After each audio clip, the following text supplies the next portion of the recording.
Labadiena. Labą dieną. Naujasis Seimo narys jau apšilęs koją Seime, Ignas Vėgėlė. Ignai, sakykit, dabar jau kažkiek turbūt iš vidaus aiškiau, kaip tie procesai vyksta ir kaipgi jums tas vaizdelis. Vaizdelis toks, švelniai tariant, nekoks.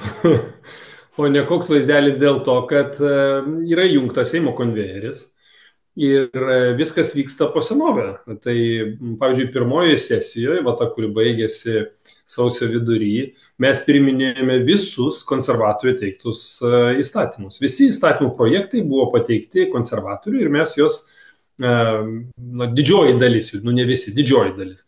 Mes, ne mes, bet, reiškia, ta valdančioji dauguma kėlė rankas kartu su konservatoriais ir balsuodavo už rezoliucijos tos garsiosios ar ne, dėl Gruzijos, dėl, reiškia, užsienio politikos tęstinumo, kuri yra racionali, gera rezoliucija, bet joje primaišyta tiek įdomybių konservatorių sakiniai, vienas, kitas, trečias pridėti, kad visą rezoliuciją gadina. Arba, pavyzdžiui, dėl holokausto ta pati rezoliucija, kurioje nuoroda yra į kitą rezoliuciją, o toj kitoj rezoliucijai pasakyta, rekomenduojama visoms valstybės institucijoms ir savivaldybėms jokių būdų istoriškai neminėti ir nepagerbti tų asmenų, kurie Lietuvos istorijoje, kurie buvo, Lietuvos miško broliai ar vadai ir taip toliau, bet kurie galimai dalyvavo holokauste. Galimai, pabrėžiu, įsivaizduojat, rezoliucijai toks tekstas. Tai kaip gali normalus teisininkas, žmogus, ne teisininko net nereikia, racionalus žmogus balsuoti už rezoliuciją, kurioje įrašyta galimai. Tai galimai bet kas gali būti. Šiandien jau mus vadino 4 metus galimais ir plokščiažemininkais, ir ten kokiais tik epitetais nevadino. Tai čia galimai bet ką gali pavadinti. Tai štai tokia situacija, tai aš vertinu, kad mes realiai turime didžiąją koaliciją. Didžioji koalicija tai yra praktiškai sudarytas iš 100 daugiau žmonių Seime, turbūt 110 ar 120 net. Tai yra socialdemokratai, konservatoriai, Skvernelio, ir joje taip pat yra ir Žemaitaitis, kuris kartais prabalsuoja vienaip, dalis frakcijos kartais kitaip prabalsuoja, kaip ir su Elektra buvo tas dėl atsijungimo nuo Brel, kurioje buvo šiaip logiškas, mes turim atsijungti nuo Brel, tai yra ateitis tam, kad mes nebūtumėm susijęti su Rusijos žiedo elektros, ar ne? Bet klausimas kaštai, kiek tai kainuos piliečiams ir ar bus skaidrus atsijungimas. Ir ten suteikta teisė, ne konkurso tvarka, balansavimo paslaugas už tikrai žymės sumas pirkti iš privačių subjektų ir iš užsienio tame tarpe. Ir dabar atsijunginėsim nuo Brelo vasario vidury, tai vasario, man atrodo, 9 diena bus jau pats atsijungimas, pamatysit, kainos šoks ir tikrai bus šokinėjimų ir gan drąsių. Tai už šitą, pavyzdžiui, rezoliuciją, žinot, dalis prabalsavo net ir žemaitaitininkų. Tai va tokią turim situaciją. Gal nesusigaudo žmonės, gal jiem nieks nepaaiškina, kad gal, pavyzdžiui, kažkas ta elektra tiekėjas brangiau, bet kažkam tiekėjas į kišenę. Žinot, kaip yra, aš labai sekiau šitus visus pirmoji sesijoje, aš kiekvieną įstatymo projektą susipažindavau, labai detaliai analizuodavau visas rezoliucijas ir taip toliau. Ten, kur negalėdavau suprasti, stengdavausi susilaikyti, nes yra tokių sričių, kur tu per pusvalandį negali greitai įsigilinti ir suprasti, su kariuomenės, pavyzdžiui, ten dalinių ar padalinių veiksmais įvairiais, tai buvo tam tikrų, bet didžioji daly aš tikrai labai įsigilindavau ir ten, kur matydavau didelės problemas, kur nedidelės problemos tylėdavau, dėl to, kad negali nuolat prie mikrofono Seime stovėti, bet ten, kur didelės problemos, aš išeidavau ir kalbėdavau, tai apie elektros šitą klausimą aš kalbėjau 2 kartus ir svarstymo stadijoje ir įstatymo projekto priimimo stadijoje. 0 dėmesio, reiškia, kai buvo nuspręsta balsuoti, taip ir prabalsavo. Gerai, tai ką reiškia? Mums vis tiek jausmas toks, tarsi renkame mes demokratiškai tą savo valdžią, bet visada toks kažkoks ne visai geras jausmas, tarsi kažkas nuolat po to vis tiek vyksta, be mūsų žinios, po stalu, tarp tų kišenių, tarp kažkokie susitarimai, kažkokie pasidalinimai, kažkokios intrigos ir tos intrigos tokios, primityvios gal pateikiamos visuomeniai ten apie braškės ir kažką tai, o toliau tuo metu vyksta kažkokie negražūs dalykai. Tai todėl jūs galvojat, kad visai būtų tinkama, bent jau esminiais klausimais, kadangi visuomenė, nu, nėra visai užtikrinta, kad ta išrinkta valdžia elgesi taip, kaip ji norėtų, organizuoti tiesioginį visuomenės nuomonę, kad galėtų pareikšti referendumą. Taip, Germai, jūs labai taikliai viską susakėt ir sudėliojot taškus ant į.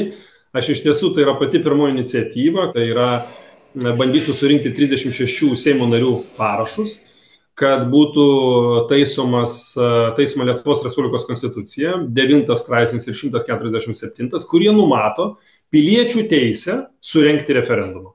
Piliečiai per visą 35 metų mūsų atkurtos nepriklausomos Lietuvos istoriją, tai buvo vienas kartas, kai buvo piliečiai surinko reikalavimą kiekį parašų, šiuo metu jis yra 300 000 ir tai tuo metu nebuvo surinktas referendumas.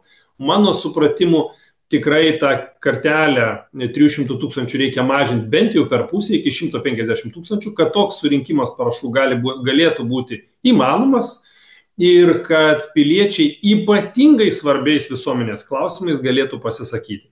Ir tai yra pirmoji iniciatyva, toliau eis visos kitos iniciatyvos, kurios susijusios su tiesioginės demokratijos,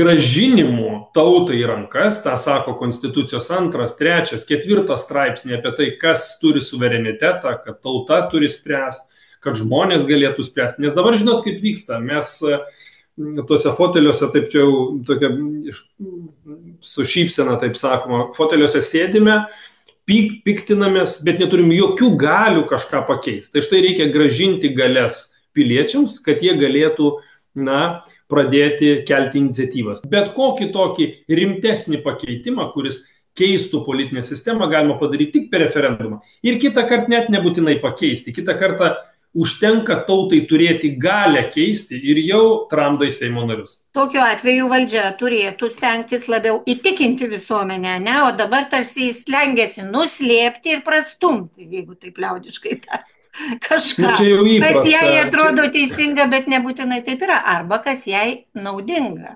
tiem žmonėms. Čia jau tapo įprasta ir tai, ką jūs sakot, gal ne tiek nuslėpti, o neiškelti į diskusiją tai, kas yra svarbiausia. Žiūrėkit dabar, pavyzdžiui, gynybos, reiškia, tas finansavimas 5-6%, ar ne, apie kurį čia visi kalba jau turbūt 3 savaitė.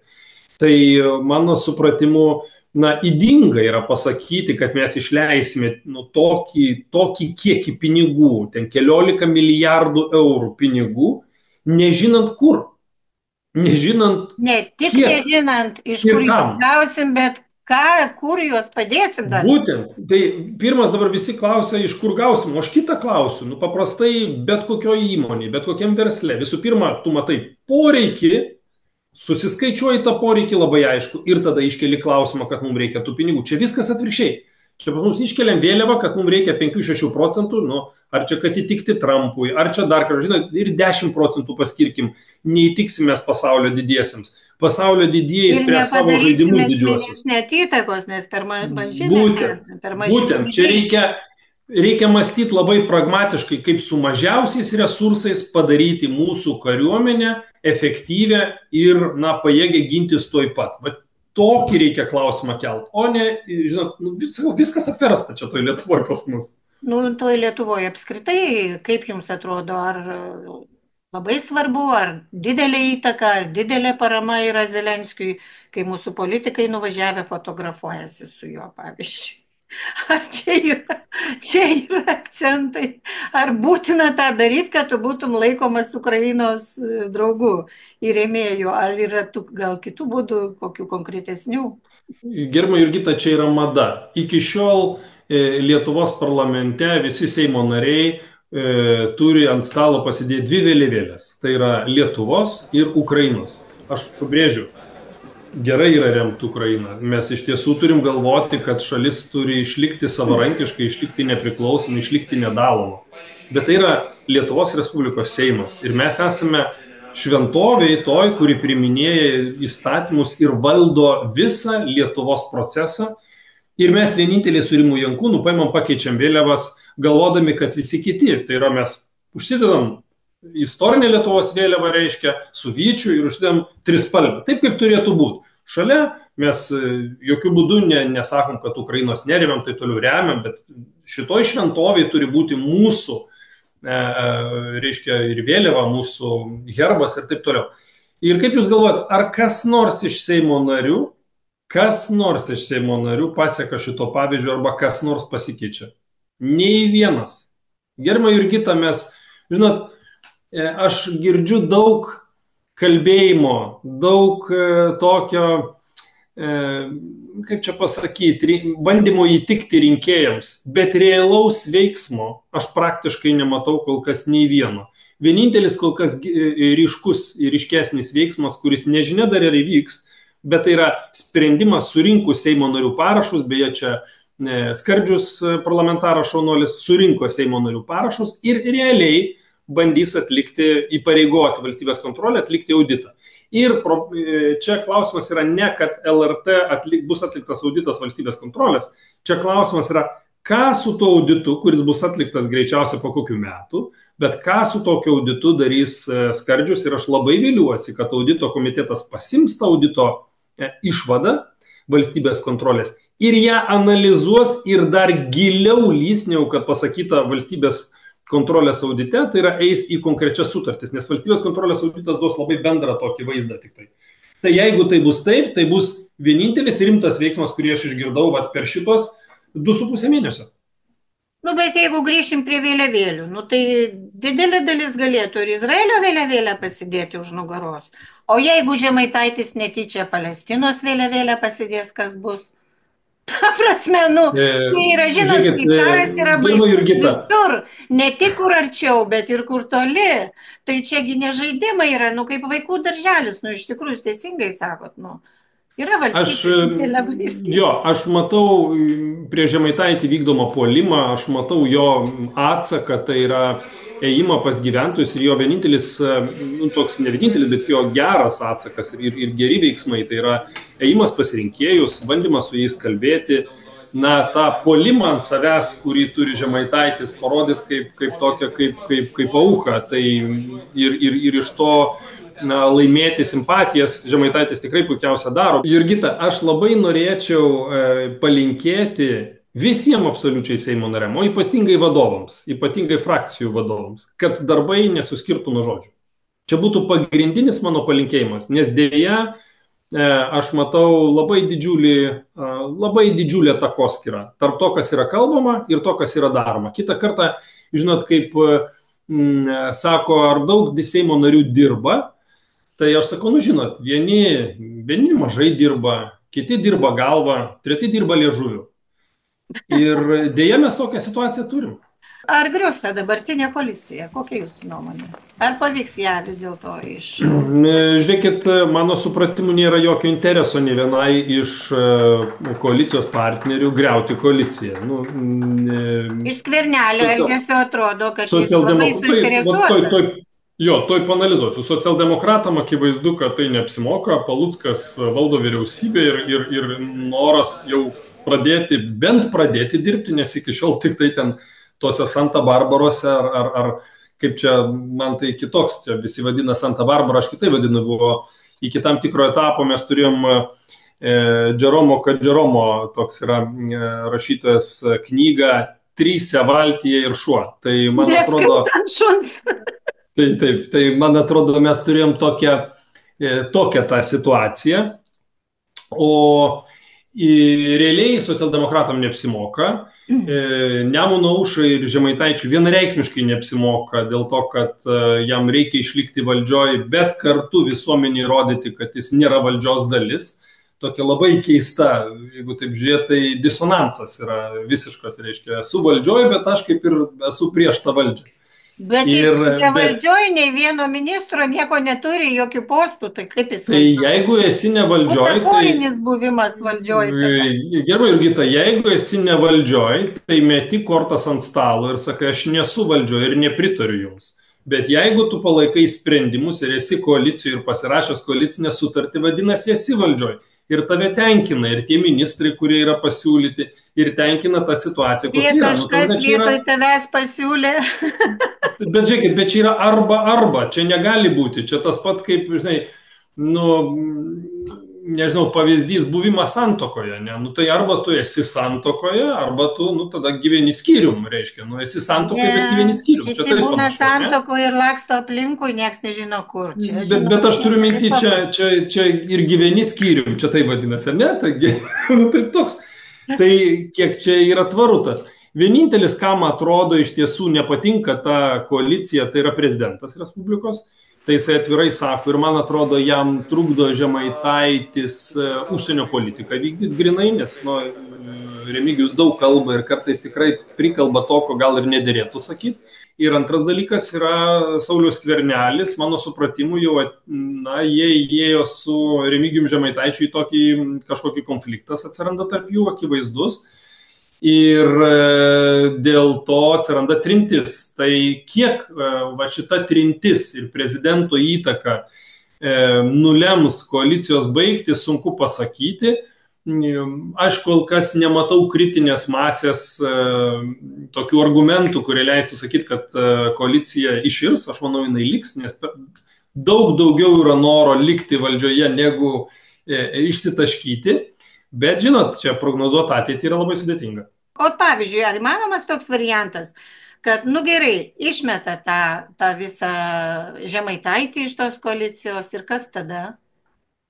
Tai kol kas nėra jokio atsakymo, turbūt yra vieninteliai liberalai, su kuriais yra, spėju, kad Saulius Skvernelis bando derintis tą ateities koalicijos lipdymą. Bet tai akivaizdžiai būtų nenaudinga socialdemokratams, nes įsivaizduojat, eiti į koaliciją liberalams su socialdemokratais. Šiaip, jeigu taip žiūrėt labai ideologiškai, užsimerkiant, kas liberalus valdo ir kaip jie buvo valdomi, bet žiūrint ideologiškai, tai būtų labai sveika socialdemokratam tokiai kairiai jėgai turėti dešinės jėgos blaivų protą arba blaivius argumentus, nes kas dabar yra daroma, mano supratimu, net ir socialiniai saugoje yra daromos klaidos. Beje, Jurgita, ar jūs žinot, kiek žaliajam kursui bus investuojama pinigų iki, bijau pasakyti, 30 metų ar 31 metų? Žinau, tiek, kiek kainuotų 3 divizijos. Jūs beveik, biškai padauginat, dvi su trupučiu. 31 milijardas eurų, iš kurių 14 milijardų yra iš viešųjų finansų. Kitaip tariant, ką tai reiškia? 14 milijardų yra iš valstybės arba iš ES fondų pinigų. 14 milijardų tai yra net daugiau, negu reikia mums pastatyti diviziją. O žinot, kas yra tas žaliasis kursas Tai ES kodėl prezidentas ir Lietuvos? nesiūlo? Nu kas? Tai yra pelkynų atkūrimas, reiškia, kad būtų daugiau pelkių. Tai yra parama elektromobiliams, tai yra parama elektros stotelėms ir taip toliau, ir taip toliau, ir taip toliau. Ir tarp jo yra ir gerų idėjų. Nėra nei tų elektros stotelių, nieko mes čia neturim. Tai, bet žiūrėkit, bet tarp to visų milijardų yra ir gerų idėjų, yra ir idėjų, kurios didintų Lietuvos konkurencingumą, bet šalia to yra tiek nesąmoningų investicijų ir jeigu ieškoma pinigų kariuomeniai ir divizijai naujai, tai va čia yra ten, kur yra nearti dirvonai, kur šitos žaliosios investicijos nedidina Lietuvos konkurencingumą, ką turėtų daryti bet kokią investiciją, o priešingai mažina konkurencingumą įmonių ir daro jas mažiau konkurencingas prieš kitų valstybių įmonės. Na va, Ignas Vėgėlė rado sprendimą. Matau, kad Donaldas Trumpas Amerikoje stabdo šitą, nežinau, žaliojo kurso, nežinau kaip pavadinti, psichodelika, nes ten iš tiesų yra, ten psichozė yra iš tiesų buvus. Ir jisai stabdo ir labai logiškai daro, jisai sako, žiūrėkit, mes investuosim ten, kur didinsim Amerikos įmonių konkurencingumą. Ir prioritetą pasiema dirbtinį intelektą. Taip, dirbtinio intelekto vystymas yra numeris 1, į ką jie investuoja, nežmoniškus pinigus investuoja į šitą dalyką. Ir vis tiek gauna į kaulus nuo kino. Tuo pačiu užkardo tų mikroprocesorių atidavimą kitom valstybėm, ar ne? Tame tarpe Lietuva nepapuolėmgi mes į tą sąrašą, nors taip norim įtikti, tačiau tą sąrašą, kur mikroprocesorius teikimus mes esame nepapuolę, bet nesvarbu, čia toks šalutinis dalykas. O mes tuo laiku tebetėsiam tą žaliai kursą kartu su ES, nes ES finansavimas ES baigsis po 3 metų, tik tai va šitas biudžeto periodas, tai kaip ir buvo investicijos į tą žalią energetiką, žalioji energetika yra gerai, į žaliai kursą, taip ir vyksta toliau. Ir čia yra skurdinimas mūsų valstybės, mūsų visuomenės. Ir vietoj to, kad galvotumėm iš tiesų, kur paimti tuos pinigus, jeigu tikrai tų pinigų reikia, man pirmą reikėtų atsakymo, ar tų pinigų reikia. Audito reikėtų atlikti. Nes, žinot, mes galim investuoti ir 30% bendro vidaus produkto. Ar jūs tikite, kad Lietuva nuo to bus saugesnė? Mažai tikiu aš tuo. Todėl, kad logika yra ta, kad turi būti greita parengtis. Talksnio laikas labai keičia technologijas ir mes... Būtent. Diplomatija yra numeris 1 klausimas. Numeris 1 diplomatija. Aišku, kai mes neturim jokios tiesioginės diplomatijos net ir su agresyviu kaimynu, reikia turėti diplomatiją ir su tuo žmogum. O ką daryti? Čia reikia galvoti, kaip elgtis.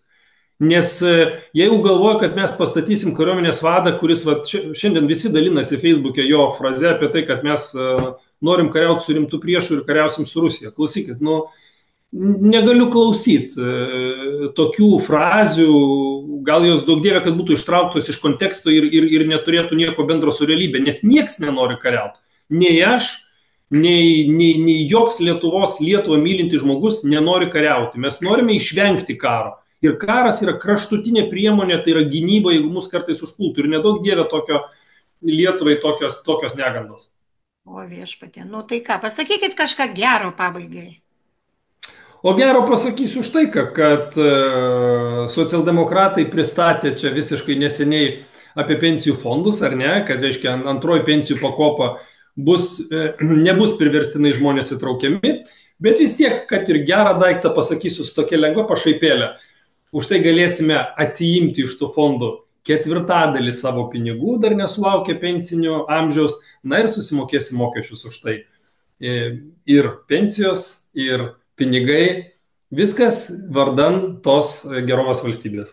Bet aš tai pasakysiu žmonių nuomonę, ar mes čia ką darysim ar nedarysim, ta pensija bus vis tiek tokia juokinga, kad neverta dėl to čia nei per daug pergyventi. Jurgita, pensija... Svarbu, kad tik nebūtume prievartai įtraukti ir nuolat melžiami, paskui be galimybės tik nusišaut nebent gali. Bazinės pensijos, reiškia, ten tie skaičiai vidutiniai, kur duodami pensijų, jie nespėja pasivyti infliacijos. Ir tegu kalba, ką nori, statistika patiko, ko nori paskaičiuoti. Jeigu valstybė mano, kad pensija tai ne žmogui, o tam, kuris jau guli nejudėdamas arba jau po žeme, tai tada tiesiog ir sakytų, kas galit sušelpkit valstybę, ir mes tada oriai neštume kažkiek pinigų valstybėje, ne? Nes tai vis tiek ne mūsų. Dabar jau vargiai ar kas oriai neštų valstybėje dėl to, kad pasitikėjimas valstybė nėra toks aukštas, koks turėtų būti ir koks buvo kadaise 90-ais, 91-ais, 92-ais metais. Deja, bet pasitikėjimas valstybė yra kritęs į didelę žemumą. Tai buvo Seimo narys Ignas Vėgėlė, užsimojęs neįmanoma padaryti įmanomų. Tai, kad ir Lietuvoje būtų galima ne tik teoriškai, bet ir praktiškai rengti referendumus. Jei padėsime, tai ir pavyks. Jeigu ne, bent jau sužinosime, kas Seime yra melagiai. Kam patiko, spauskite patiko ir žiūrėkite mūsų kanalą.